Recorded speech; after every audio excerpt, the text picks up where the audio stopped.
بسم اللہ الرحمن الرحیم۔ عزیز طلباء السلام علیکم۔ قانون تکلیل شرع فنی استبدال کے سلسلے میں ہمارا جو لیکچر تھا وہ جاری ہے، اور آپ نے لا آف ٹیکنیکل سبسٹیٹیوشن کے بارے میں ڈسکس کیا، جو آپ کے سامنے ڈائیگرام سے ظاہر ہے۔ پہلے ہم نے modern rate of technical substitution کو بیان کیا، MRTSL/K، اور اس کے بعد ہم نے law of marginal technical substitution یعنی principle of diminishing marginal rate of technical substitution کے بارے میں ڈسکس کیا۔ عزیز طلباء، ہم جس وقت یہ آئی کیو یعنی آئسوکانٹ کو ڈسکس ابھی کریں گے کہ اس کے ساتھ ہی ہم نے یہ ڈسکس کیا تھا کہ لیبر کو کیپٹل میں کس طریقے سے ایک اکائی زیادہ کرنے سے ہمیں کیپٹل کی کتنے یونٹ چھوڑنے پڑتے ہیں، جس کی وجہ سے ہمارا آئی کیو کیا ہے، convex to the point of origin. تو اب اس کے ساتھ جو اگلا اس کا حصہ ہے جو ایگزامینیشن پوائنٹ آف ویو سے بہت امپورٹنٹ تھا، آئسو کاسٹ لائن کہتا ہے جی کہ چونکہ ہم خط مساوی پیداوار اور اس کی تشریح کی مدد سے فرم کا توازن پیش کر رہے ہیں، تو اس سلسلے میں ہم نے خط مساوی پیداوار کا مفہوم وغیرہ پیش کیا ہے۔ اب ہم یہ دیکھتے ہیں کہ خط مساوی پیداوار دو عاملین محنت و سرمایہ کے ان مجموعوں کو ظاہر کرتا ہے جن کی مدد سے کسی شے کی خاص مقدار کو پیدا کیا جا سکتا ہے۔ اب یہاں پر ہم یہ دیکھتے ہیں کہ ایک فرم کے اخراجات یا بجٹ سی اور دونوں عاملین پیدائش سرمایہ اور قیمت کا انحصار کس طریقے پر اس پر ہے۔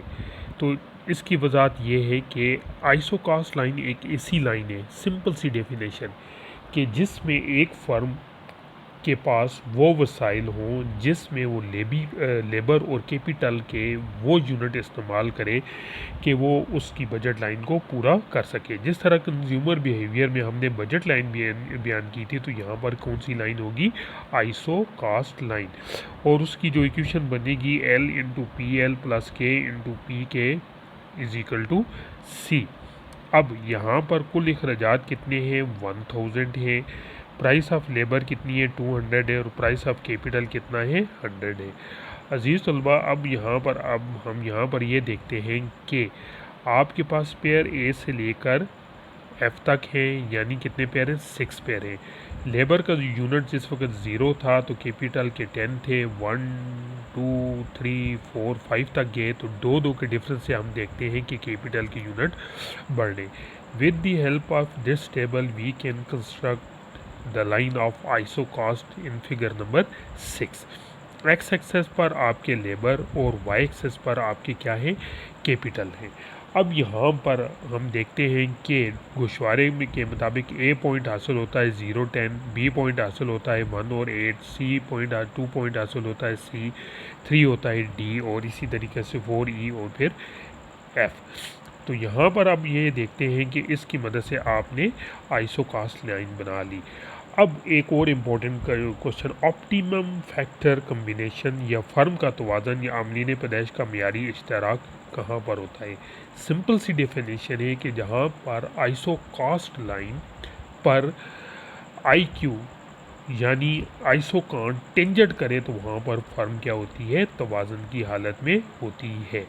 اب دی ہوئی پیداوار کی مصارف پیدائش کو کم کرنا، یہاں پر بہت ساری آئسو کاسٹ لائن ہے۔ اب آئسو کاسٹ لائن اے ہے، بی ہے، سی ہے، لیکن آئی کیو جو ہے اے بی کو پوائنٹ ای پر ٹینجنٹ کرتا ہے، جہاں پر آپ کا ڈی کیو اور ڈی ایل اور پرائس آف ایل اور پرائس آف کے کیا ہے؟ ایکویلبرم لیول پر ہے۔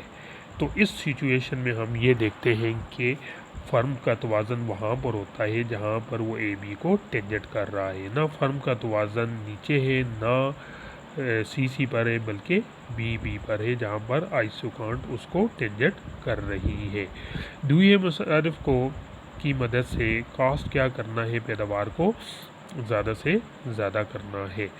اب یہاں پر یہ دیکھتے ہیں کہ اس کمبینیشن پر ہم دیکھتے ہیں کہ پیداوار ایک فرم کی زیادہ سے زیادہ ہے، نہ کہ وہ اے پر ہے نہ ہی بی پر ہے۔ عزیز طلباء، یہ جو ٹاپک تھا آئسو کاسٹ لائن اور فرم کا بیہیویئر میں عملین پیدائش کا معیاری اشتراک وہاں پر ہوتا ہے جہاں پر آئی کیو اس کی لائن کو ٹینجنٹ کر کے گزرتا ہے۔